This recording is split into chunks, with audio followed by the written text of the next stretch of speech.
राधे निदाय गौरी।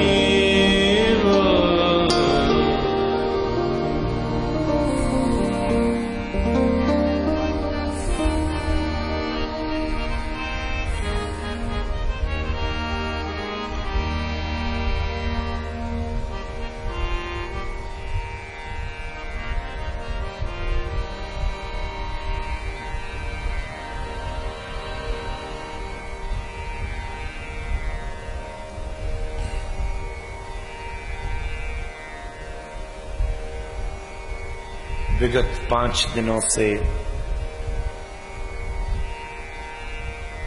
कल कल्लोलवंत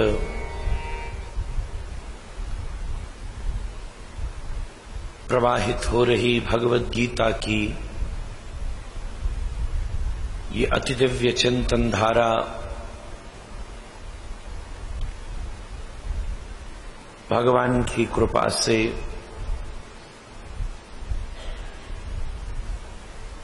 समस्त उपस्थित महात्मा महत्पुरुषों के अत्यंत अनुग्रह से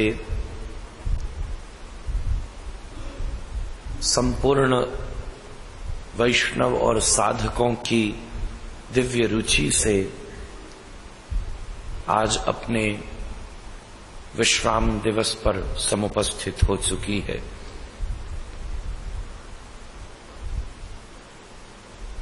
स्वामी जी की स्मृति में चल रहे ये 100 दिवसीय कार्यक्रम के 100 दिवस के महामहोत्सव के मध्य की गीता चिंतन जो सोपान थी वो भी अपने विश्राम की तरफ आज समुपस्थित होगी। मैं अपने आप को अत्यंत सौभाग्यशाली मानता हूं। I feel myself truly fortunate that I got such rare opportunity to be with all these Mahatmas, these enlightened souls, sadhaks, to be in the aura of many elevated and bona fide devotees, and especially in the shelter of Mother Ganga and at the lotus feet of Himalaya. यहाँ 5 दिवस व्यतीत करने का ये जो दिव्यतम सौभाग्य स्तर प्राप्त हुआ है, वास्तव में मेरे भी ऊपर कोई मेरे बहुत विशेष जन्म का पुण्य प्रताप ही होगा, गुरु कृपा ही होगी, और सबसे ऊंची बात है भगवान की ही कृपा का प्रमाण स्वरूप है कि मुझे ये सौभाग्य मिला। भागीरथी में स्नान करने का और भागीरथी के कूल पर भगवत गीता की नदी में स्नान करने का। साहित्य में 2 प्रकार की नदियों का वर्णन हुआ है। एक है दूरक कूलक प्लावनी धारा, एक है आत्मकूलक प्लावनी धारा। इस स्थान पर दोनों नदियों का संगम हो गया है। दूरक कूलक प्लावनी धारा कौन सी है?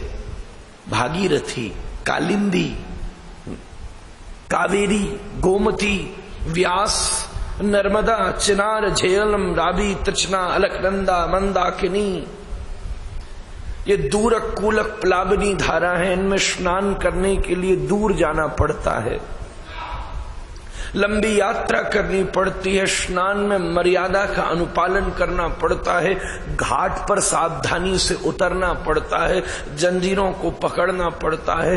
वाटर इज वेरी डीप, बहुत फ्लो बहुत तेज है, कोई पैर न फिसल जाए, कहीं दुर्घटना न घट जाए, बहुत सावधानी से स्नान करिएगा।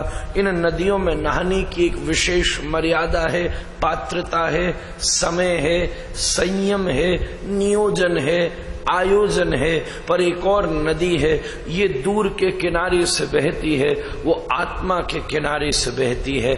आत्मकूलक प्लावनी धारा, वो कौन सी नदी है? ज्ञान की नदी, प्रेम की नदी, वैराग्य की नदी, भगवत गीता की नदी, श्रीमद् भागवत की नदी, चैतन्य चरितामृत की नदी, रामायण की नदी। उन नदी में अलग तरीके से नहाया जाता है, इन नदियों में अलग तरीके से नहाया जाता है। उस नदी में तैर कर रस की प्राप्ति होती है, इस नदी में डूब कर रस की प्राप्ति होती है। यहां तैर करके आनंद नहीं आएगा, यहां तैरोगे तो सो जाओगे, निद्रा आ जाएगी। कथा में सबसे अच्छी सहयोगिनी निद्रा होती है, सुला देती है। कई बार तो ऐसी नींद बिस्तर पर भी नहीं आती जैसी कथाओं में आ जाती है। एक तो माता ही मुझसे कहती है, महाराज थोड़े दिन पहले मिली, आप बड़ा अच्छा बोलते हो। मैंने कहा अच्छा भाई, मेरे को तो कुछ नहीं आता, फिर भी तुझे कौन सी बात अच्छी लग गई? बोले महाराज 50 साल मैंने इलाज कराया, मुझे नींद नहीं आई, आप बोलते हो तो ऐसी आती है कि मैं क्या बताऊं। रोज ही बोल दिया करो तो आई वुड बी फ्रेश। मैंने कहा चलो अच्छी बात है, कम से कम कथा में और कुछ नहीं तो नींद ही मिल गई, चैन की नींद मिल जाए, ये भी कोई कम उपलब्धि है क्या? दुनिया तो वैसे नींद उड़ाई हुई है, हम यहां सो पाए ये भी कोई बहुत कम उपलब्धि नहीं है। कितना भारी असर है, अनकंफर्टेबल होने के बाद भी, बिल्कुल सीट भी असुविधाजनक होने के बाद भी, भीड़ होने के बाद भी, हो हल्ला होने के बाद भी, इतने शब्दों के बाद भी, इतनी व्यवस्था के बाद भी हम सो पा रहे हैं, तो कितना भारी स्लीपिंग पिल है ये आप बताओ। एक आदमी जोर जोर से चिल्ला रहा है, इतने लोग बैठे हैं, कितनी कोई बैठने में भी सुविधाजनक व्यवस्था नहीं है। ऐसी व्यास गादी मिली होती तो घर्राटों की आवाज आ जाती, उसके बाद भी हम सो पा रहे हैं, कितना इफेक्ट है। निद्रा भी इसका बड़ा भारी प्रसाद है। बंधुओं, इस आयोजन में बड़ा सौभाग्य बना। दूरक कूलक प्लावनी धारा और आत्मक कूलक प्लावनी धारा, उस गंगा और अध्यात्म की गंगा दोनों में सामूहिक स्नान करने का अवसर मिला। हम सुबह उसमें स्नान करते हैं, सांझ को इसमें स्नान करते हैं। वो प्रारब्ध बदलती है, ये चिंतन बदलती है। उसमें उसका स्नान भाग्य शुद्ध कर सकता है, इसका स्नान कर्म शुद्ध कर सकता है, उसका स्नान जीवन में किए हुए अनंत पाप